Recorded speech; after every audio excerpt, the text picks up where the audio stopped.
नमस्कार। आज का हमारा टॉपिक है डीजल पावर प्लांट।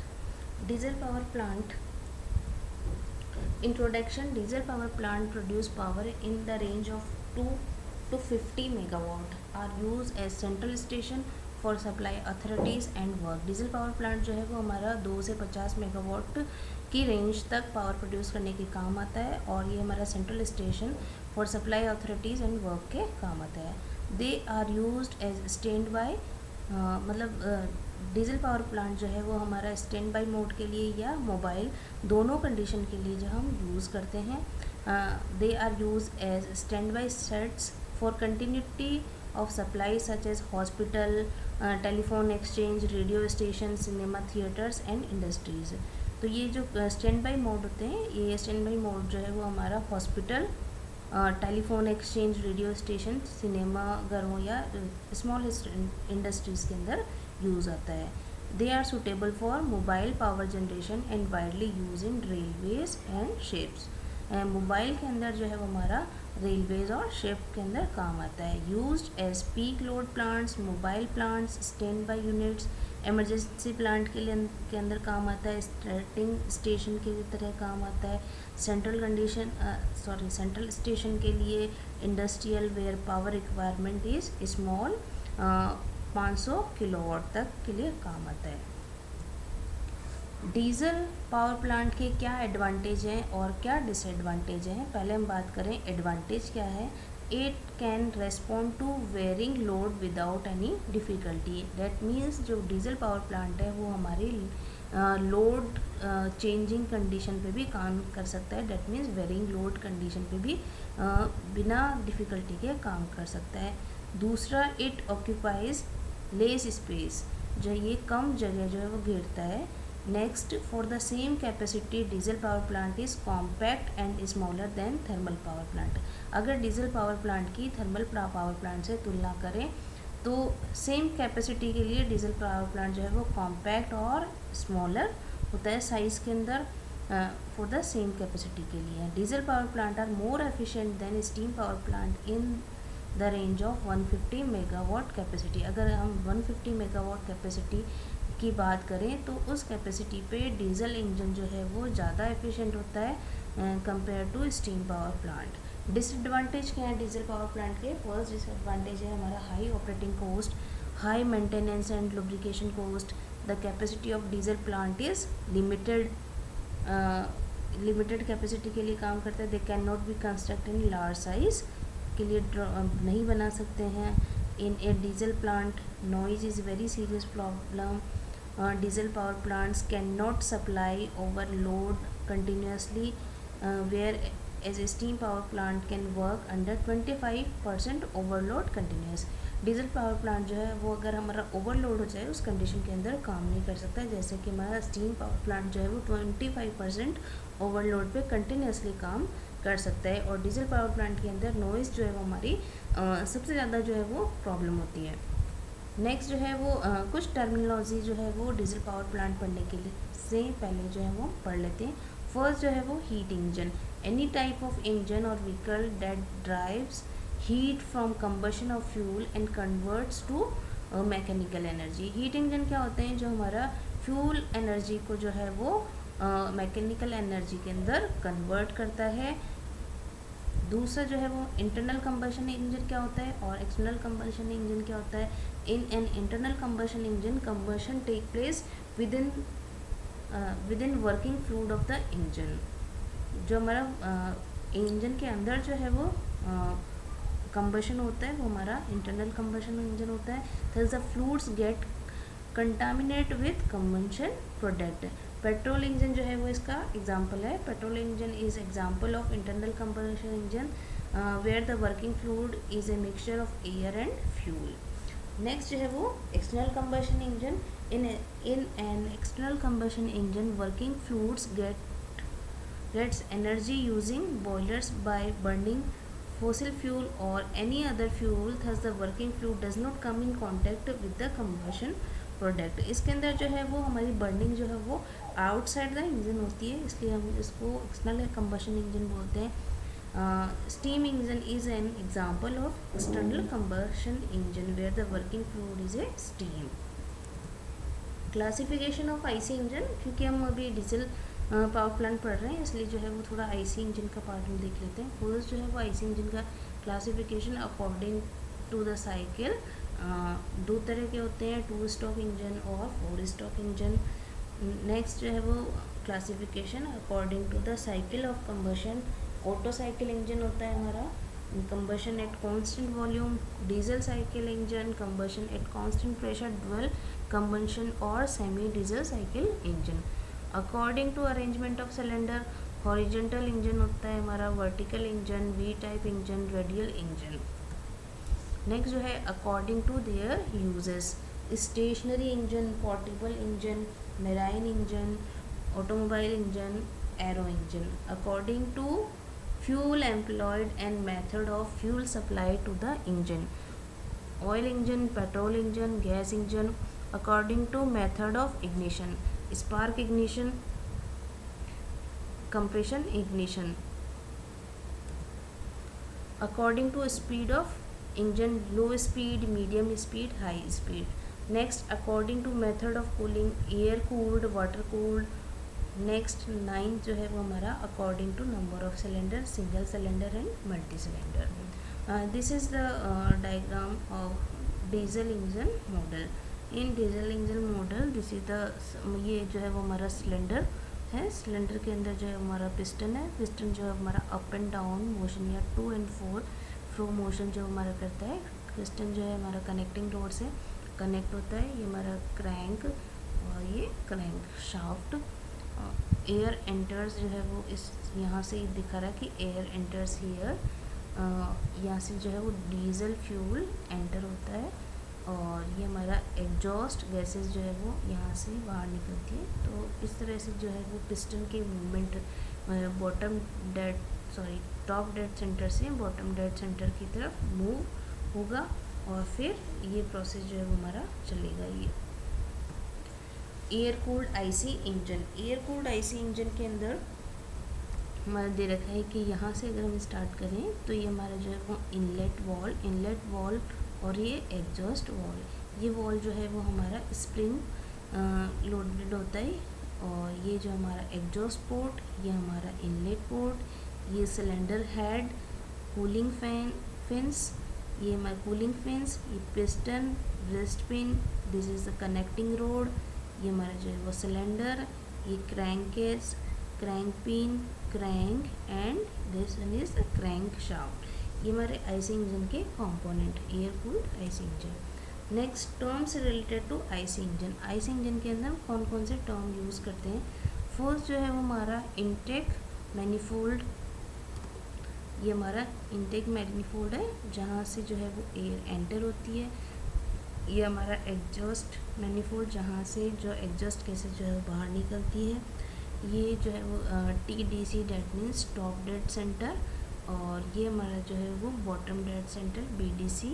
एक स्टॉप जो है वो हमारा टॉप डेड सेंटर से बॉटम डेड सेंटर की तरफ एक स्टॉप होता है।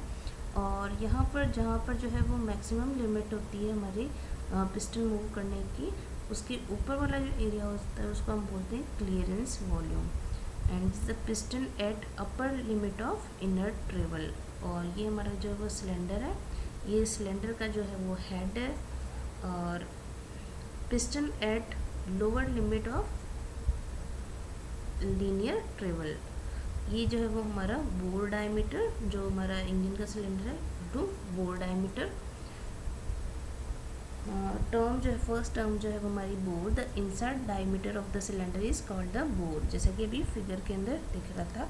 नेक्स्ट जो है वो stroke, as a piston reciprocating inside the engine cylinder it has got limiting upper and lower position. Upper and lower position का मतलब बॉटम डेड सेंटर से टॉप डेड सेंटर तक जितना मूव होता है या उसके रिवर्स के अंदर मूव होता है, ये इसकी लिमिटिंग पोजीशन होती है।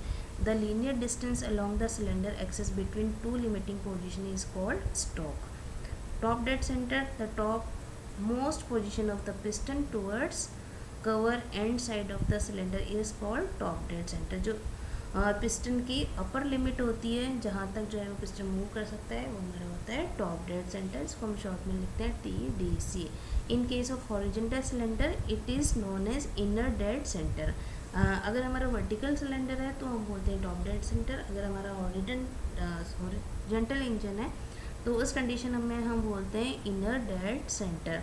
Bottom dead centre, the lowest position of the piston towards the crank and side of the cylinder is called the bottom dead centre. इसका जो लोएस्ट पोजीशन है उसको हम बोलते हैं bottom dead centre. In case of horizontal engine it is called outer dead centre. Clearance volume, the volume contained in the cylinder above the top of the piston when the piston is at top dead center is called the clearance volume। जो हमारा ऊपर का portion होता है जहाँ पर जो है वो टॉप डेड सेंटर के ऊपर वाला पोर्शन, उसको हम बोलते हैं clearance volume.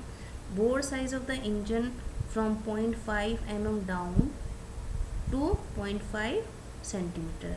The ratio of bore to stroke D by L for small engine is usually 0.8 to 1.2। swept volume, swept volume क्या होता है? swept volume through by the piston in moving between top dead center and bottom dead center is called the swept volume or piston displacement। top dead center और bottom dead distance के बीच का जो volume होगा उसको हम बोलें swept volume या piston displacement। When the piston is at bottom dead center, the total volume equal to swept volume plus clearance volume। अगर पिस्टन जो है वो हमारा नीचे की तरफ है बॉटम डेड सेंटर पे, तो टोटल वॉल्यूम हो जाएगा हमारा swept volume plus clearance volume. Compression ratio क्या होता है? Compression ratio is the total cylinder volume to clearance volume. Total cylinder volume हमारा हो गया clearance volume plus swept volume divided by clearance volume. तो ये हो गया हमारा कंप्रेशन रेशियो, जिसको हम R से रिप्रेजेंट करते हैं। VS जो है वो हमारा स्वेप्ट वॉल्यूम हो गया, VC जो है वो हमारा क्लियरेंस वॉल्यूम हो गया।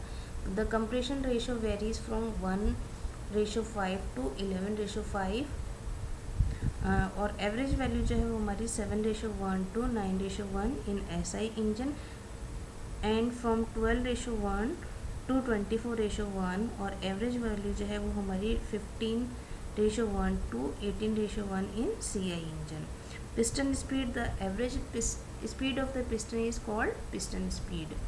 पिस्टन स्पीड जो है वो हमारी होती है 2LN। L जो है वो हमारी length of stroke and N जो है वो हमारी speed of engine in RPM।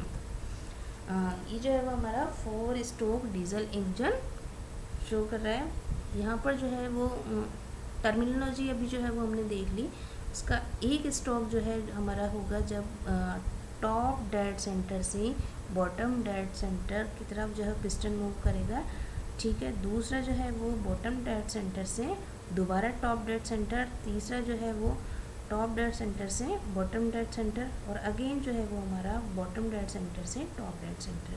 First condition के अंदर जो है वो हमारा इनलेट वॉल जब हमारा टॉप डेड सेंटर पर होगा, टॉप डेड सेंटर से नीचे की तरफ बॉटम डेड सेंटर की तरफ आएगा तो हमारा इनलेट वॉल जो है वो ओपन हो जाएगा। इनलेट वॉल जो है वो ओपन होगा और एग्जॉस्ट वॉल जो है हमारा क्लोज होगा।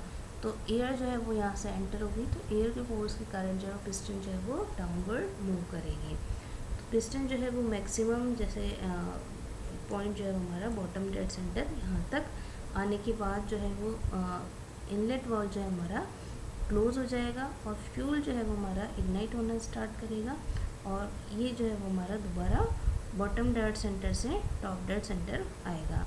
तो फर्स्ट जो है उसको हम बोलते हैं सक्शन स्ट्रोक, जब हमारा एयर एंटर आ रही है। दूसरा जो है वो हमारा कंप्रेशन स्ट्रोक। कंप्रेशन स्ट्रोक के अंदर जो है जो भी हमारी एयर आई वो एयर जो है वो हमारी कंप्रेस हो जाती है। थर्ड जो है वो हमारी वर्किंग स्ट्रोक। वर्किंग स्ट्रोक के अंदर जो है वो हमारा यहाँ पर फ्यूल जो है वो इंजेक्ट होगा और बॉटम डेड सेंटर से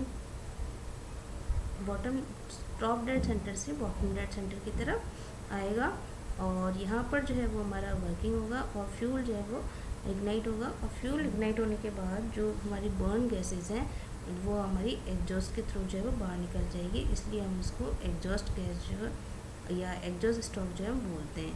तो फ्यूल बर्न होने के कारण यहाँ पर जो है वो एक फोर्स डेवलप होगा, उसके कारण जो है वो स्प्रिंग से एग्जॉस्ट गैस जो है स्प्रिंग से जो है वो हमारा वॉल ओपन होगा और एग्जॉस्ट गैस जो है वो बाहर आ जाएगी।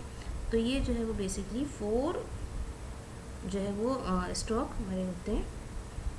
First suction stroke, with the movement of piston from top dead center to bottom dead center, the inlet valve open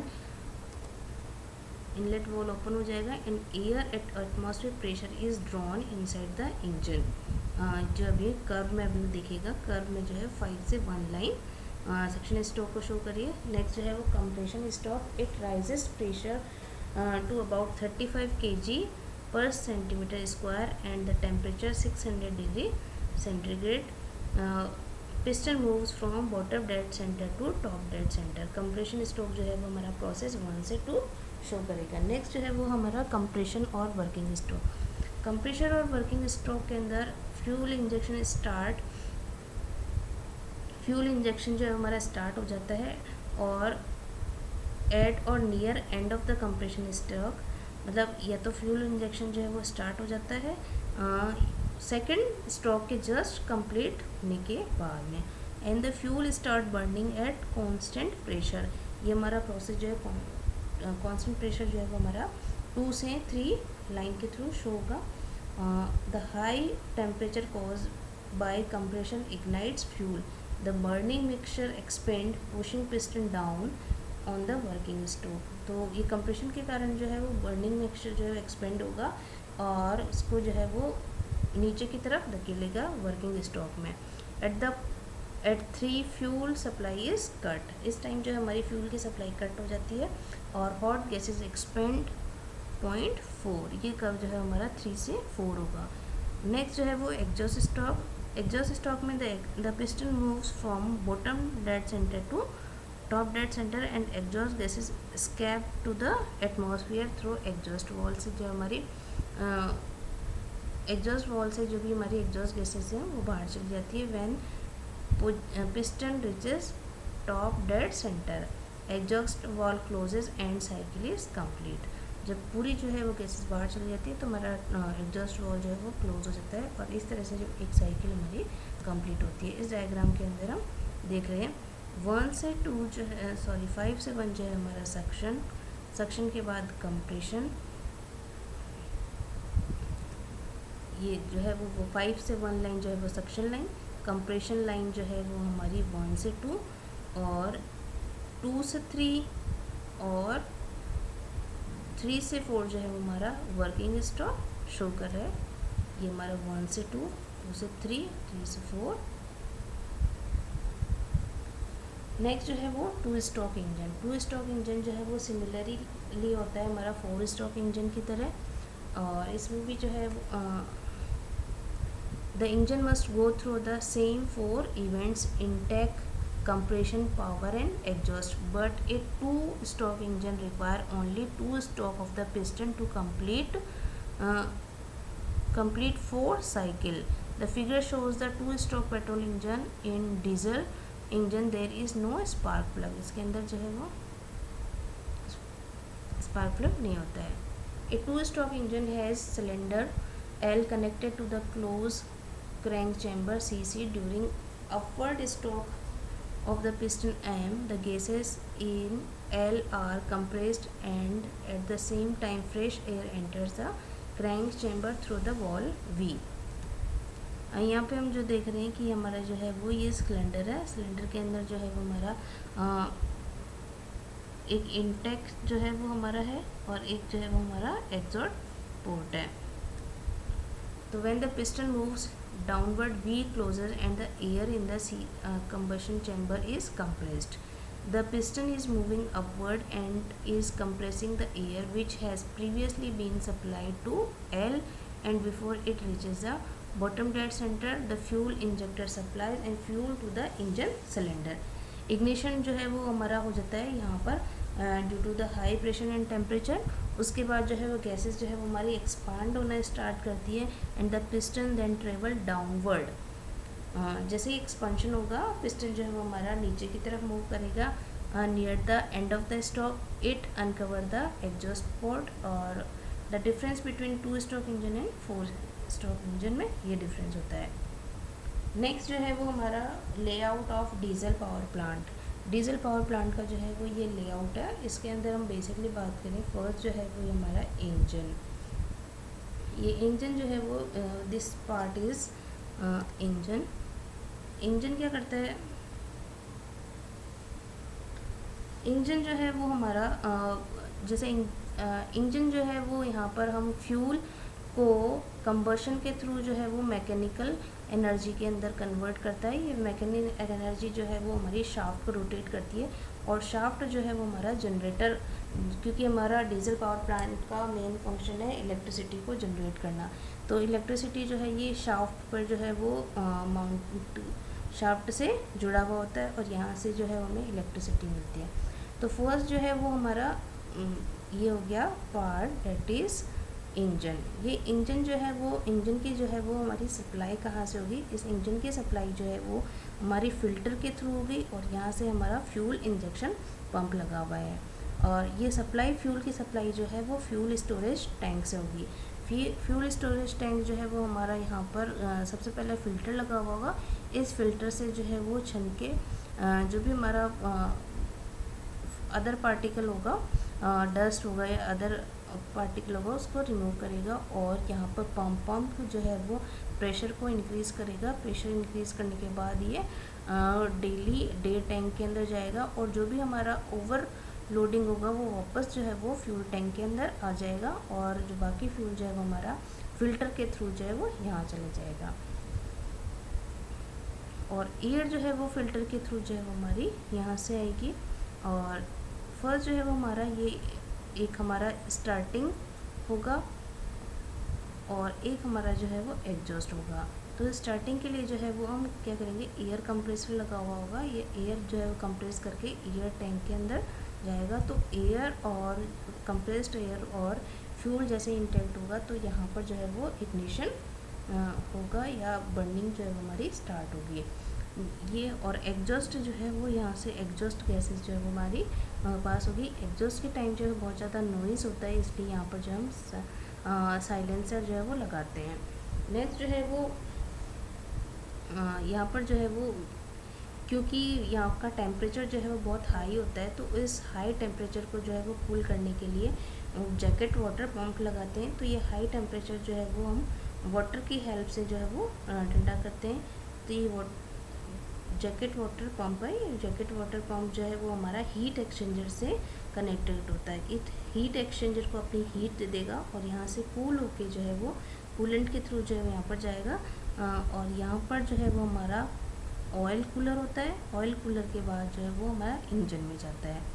ठीक है, इसी तरह से जो हमारा लुब्रिकेशन होता है, लुब्रिकेशन जो है वो ऑयल पंप से, ऑयल पंप के बाद जो है वो ऑयल कूलर से, और फिर उसके बाद इंजन से जाता है, और फिर वापस जो है वो जो हमारा लुब्रिकेशन टैंक के अंदर आ जाता है। यहाँ पर जो है वो फ़िल्टर लगा हुआ होता है, और इसी तरह से जो है वो हीट एक्सचेंजर जो है, हीट एक्सचेंजर के अंदर हीट जो है वो यहाँ से जो जैकेट वाटर पंप है उसे हीट ले लेता है। दैट मीन्स यहाँ का टेम्परेचर जो है वो वाटर का टेम्परेचर बहुत ज़्यादा हाई हो जाता है, तो उस टेम्परेचर को जो है वो कम करने के लिए हम एक और अरेंजमेंट करते हैं। उस अरेंजमेंट के लिए यहाँ पे कूलिंग टावर लगाते हैं। कूलिंग टावर के अंदर जो ये वाटर है वो ऊपर से ऑरिफिस की तरह से जो है वो हमारा ड्रॉपलेट के थ्रू जो है वो गिरता है, और नीचे से जो है वो एयर जो है वो पास होती है। इस तरह से कूलिंग टावर जो है लगाया जाता है, और कूलिंग टावर्स के बाद जो है वापस जो है वो वाटर पंप से हीट एक्सचेंजर के थ्रू जो है वापस चला जाता है। तो इस तरह से जो है वो हमारा डीजल पावर प्लांट वर्क करता है। डीजल पावर प्लांट के लिए फर्स्ट जो है हमारा कौन कौन से कंपोनेंट है। फर्स्ट है हमारा diesel engine. Diesel engine is a compression induction engine. It is main component which develops the required power. Diesel engine जो है वो हमारा मेन कंपोनेंट है जो कि पावर को डेवलप करने के काम आता है। सेकंड कंपोनेंट है हमारा air intake system. Air required for the combustion of fuel inside the diesel engine cylinder is drawn through the air filter के थ्रू जाता है. The purpose of the filter is to remove dust from the incoming air. जो भी incoming air से dust होती है उसको remove करता है. The dry filter may be made of felt, wood और cloth. In wet filter oil bath is used. In this the air passes over the bath of oil where the dust particle get coated on the oil. next जो है वो हमारा है system exhaust system. Exhaust system जो है वो the purpose of exhaust system is to discharge the engine cylinder exhaust to the atmosphere. Atmosphere से atmosphere में एयर जो है वो हमारी एग्जॉस्ट हो जाती है और एटमॉस्फेयर से जाने से पहले यहाँ पर हम साइलेंसर लगा देते हैं ताकि नॉइज़ जो है वो हमारी कम हो जाए. नेक्स्ट जो है वो fuel supply system. Fuel from the storage tank is pumped through a filter into a smaller tank called the day tank. इसको हम डे टैंक बोलते हैं. This tank supplies the daily requirement of the diesel engine and all the day tank is placed high so that the fuel flow to the engine under gravity with sufficient pressure. इस tank को जो है वो हम ज़्यादा height पे रखते हैं ताकि फ्यूल जो है वो हमारा ग्रेविटी के कारण इंजन के अंदर चला जाए. फिफ्थ जो है वो हमारा स्टार्टिंग सिस्टम. स्टार्टिंग सिस्टम के लिए जो है वो diesel engine use in diesel power plant is not self starting. ये ऑटोमेटिकली स्टार्ट नहीं होता है. The engine is started from the cold condition with the help of an air compressor. Air compressor की हेल्प से जो है हम इसको स्टार्ट करते हैं. नेक्स्ट जो है वो हमारा lubrication system. This circuit includes lubricating oil tank, oil pump and oil cooler, जैसे कि अभी हमने लेआउट में देखा था.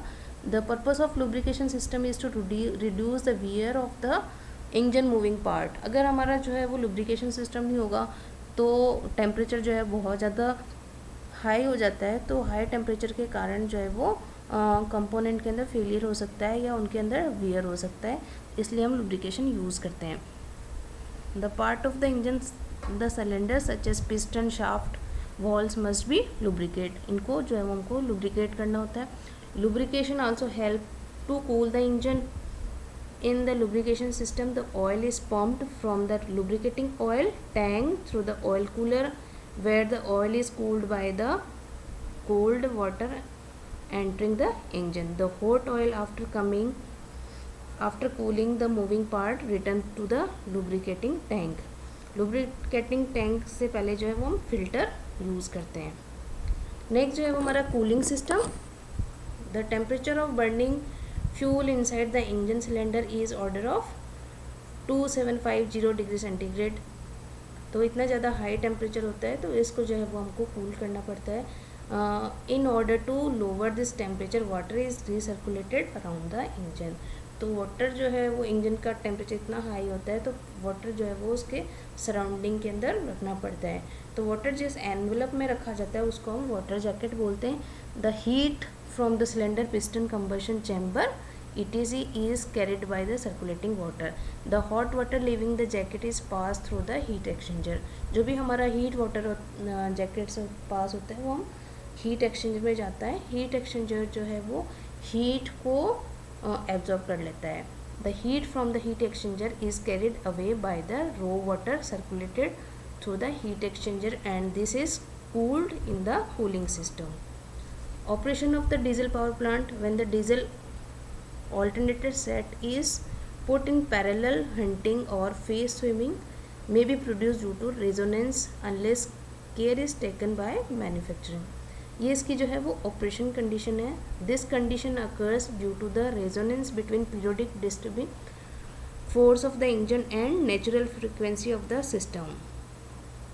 The engine force results from the uneven turning moment of the engine crank which are corrected by flywheel. Hunting result from the tendency of each set trying to pull other into synchronize. To ensure most economical operation of the diesel engine of different size working in parallel and sharing load, it is necessary that they should carry the same percentage of their full load capacity all the equal times as fuel consumption would be lowest in this condition. Good performance के लिए क्या करना चाहिए. necessary to maintain the cooling temperature within the prescribed limit. lubrication should be work efficiently, lubrication system जो है वो अच्छे से काम करना चाहिए, and required temperature and pressure should be maintained. The engine should be periodically run, even not required should be stand idle for more than 7 days. Next हमारा air filter, oil filter and fuel filter should be periodically serviced होने चाहिए, और periodically checking of engine compression and firing pressure and exhaust temperature. Thank you.